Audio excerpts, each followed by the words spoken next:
This is Reading Writing Workshop. First, we're going to do vocabulary on page 164 and then get into the story on page 166.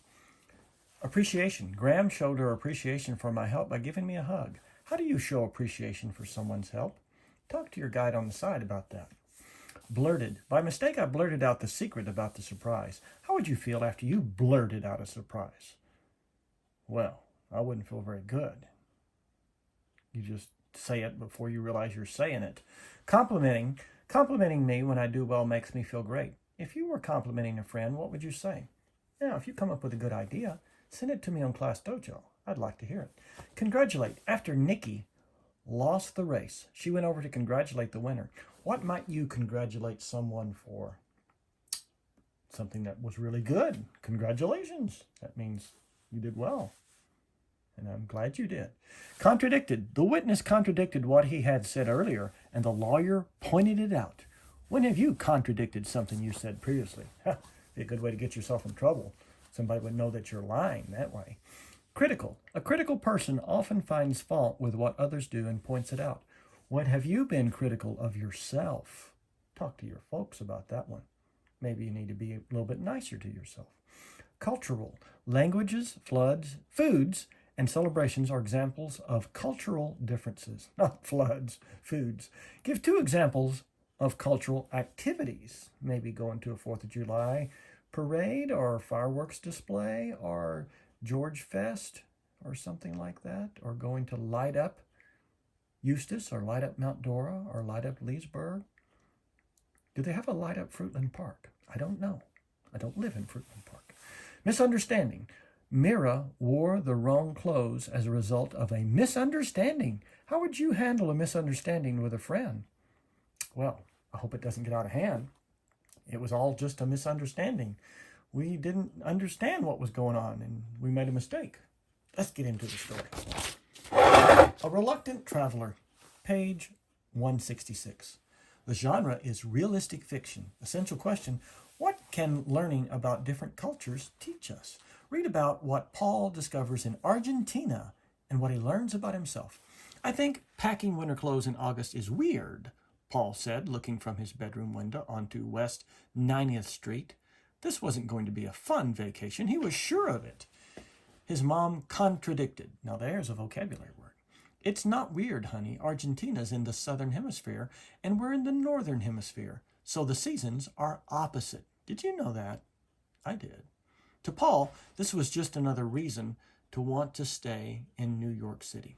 Paul wanted to spend the rest of his summer break hanging out with his friends, and not with Aunt Lilla, or Aunt Lilla, as some people say, and Uncle Art in a faraway country. Paul's parents, Mr. and Mrs. Gorski, were teachers, and this was a chance they couldn't pass up. Their apartment had been covered with travel guides full of cultural information ever since Miss Gorski's sister and her husband had relocated to Argentina 6 months ago. Cultural is a vocabulary word. The Gorskis had big plans. Paul, on the other hand, wanted to sleep late and play soccer with his friends. They lived in a city already. Why were they going to Buenos Aires?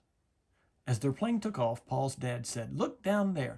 That's the island of Manhattan. See, you can even see Central Park." Paul never realized how completely surrounded by water New York was. Many hours later, as the plane was landing in Buenos Aires, Paul noticed similar outlines of a city on the water and bright lights just like home. "We have so much to show you," Aunt Lilla gushed when they met at the airport. They had a late dinner at a restaurant, just as they often did back home, but the smells coming from its kitchen were new. Uncle Art ordered in Spanish for everyone.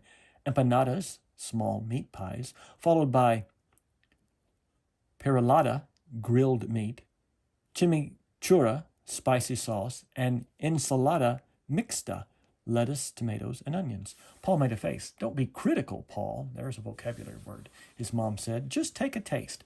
Though some of the foods were new, the spices and flavors were familiar to Paul. "Mom, I had something like this at Cesar's house," Paul said, after biting into an empanada.